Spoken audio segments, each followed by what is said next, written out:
pretty substantial leap of faith when you're coming to a company, and being that they were a key competitor, I wasn't privy to some of the information that I needed to make a really good decision. Growing up, my father always told me that if you associate with the right people, you can't help but succeed. You could tell that these people were really, really, really smart. Young, but really, really smart. I was standing there with everybody else, but I didn't have a clue. I hadn't read a spec. I'd never spoken to him. I just signed the offer letter. So I wanted to get on board with this company who seemed to have, an amazing talent pool. My personal opinion is that here in Silicon Valley, most civilians are amateurs. I didn't know at the time that they didn't have working parts. No one could tell me anything. I mean, Scott Feller's, well, I'd like to tell you, but I can't tell you. And it was all smoke and mirrors. We really didn't have a product. I knew they'd do good things. No matter what they picked, I knew they'd do something special. I started looking at the pedigrees of the people involved. It's the people. That's what makes this company so amazing and such a long-term win. They were gambling this risk, and I thought, that's not a bad train to jump on. The individual chips come from what we call a wafer, and the wafer is sliced from a single crystal of silicon. If you have a really good seed crystal, you'll grow a really good company. Knowing that you have someone who has all the experience of making companies be successful in Gordon Campbell, it was a no-brainer. One of the most interesting things about companies now is you actually can have direct contact with your customers over the internet. Trolley was one of the early SGI employees and an acknowledged 3D guru in the industry. Gary Trolley is a little bit older and really smart. One of the guys sent me mail and his signature was, I own a 3DFX, I don't have a life. So I sent him back mail saying, Gary Trolley, I designed 3DFX stuff, I don't have a life either. The unique thing that we had, I think, as three founders was ultimate trust in each of our abilities to do what was required. Smith was very knowledgeable in the market and customer area. And really understood, what the technology had accomplished and where it was headed.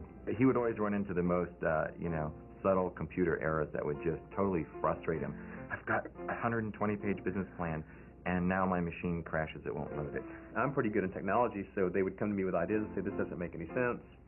And they're also pretty good in business, and so I would say, we could try this, and they go, oh, you're crazy, that'll never work.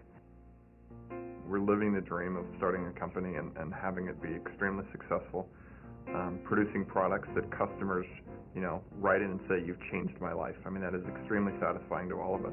Sellers, although he was a little bit young, was, really polished and very knowledgeable, particularly for a guy his age. He's a big, tall, blonde kid, and he's really nice, too. It really is just amazing to be part of it. To be part of a team that we've hired that has extremely smart people, everyone working together towards common goals. Because there's two things I respect, right? I guess the people who had a technology vision and the people who saw business opportunity and capitalized on it.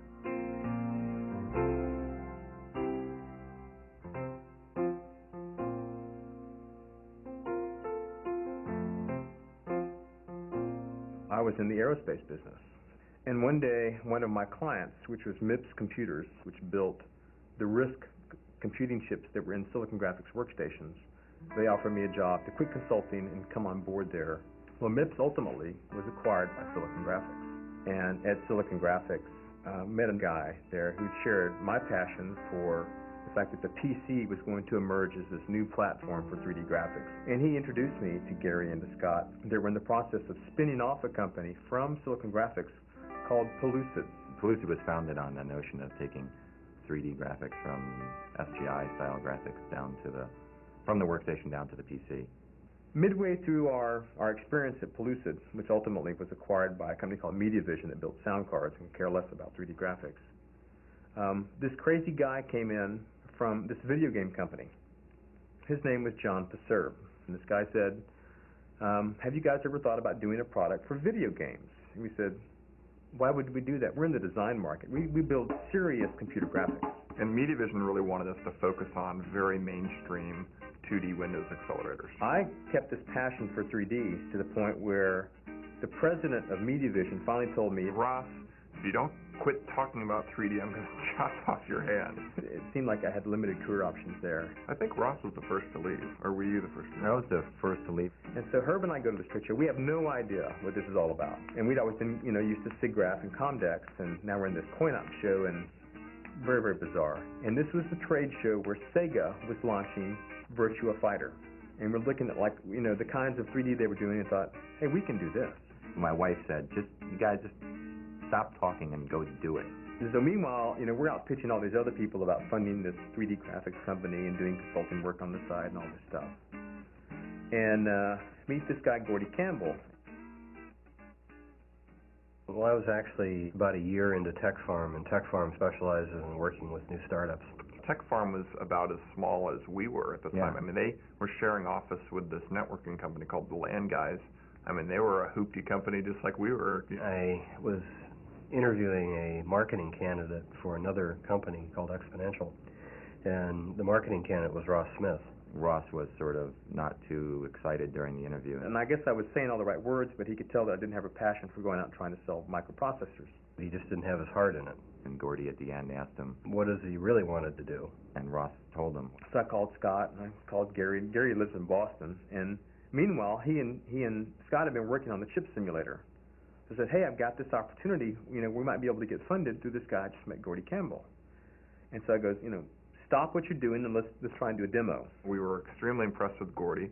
He had all sorts of connections and wonderful ideas. They had gotten far enough along in the design where we could actually simulate what the chip would do, and we could make what we call movie loops, which is not a real-time rendering. It's a time-based rendering of what we thought the images would be from the chip. After a couple meetings, we decided that we would actually try and put a company together.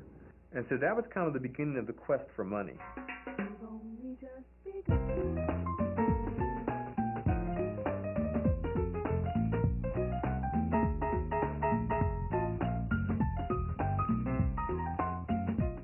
So literally 5 months went by. We're all working out of my house basically in Palo Alto. We have all these computers all over the place and printers. We'd gone out and rented a bunch of stuff to put together this whole business plan. SGI workstations and Macintoshes and PCs all strung around. My roommates were going crazy.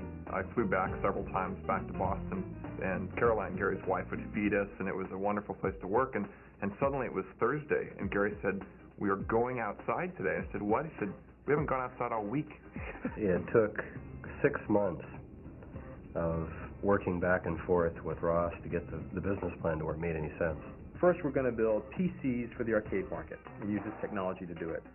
And then we were going to build motherboards with this technology on it. And Ross, for literally months and months, had this error in a formula in his Excel worksheet. And suddenly, what seemed to be a healthy business turned out to be a disaster. We took the business plan out at that time and showed it to the investment bankers.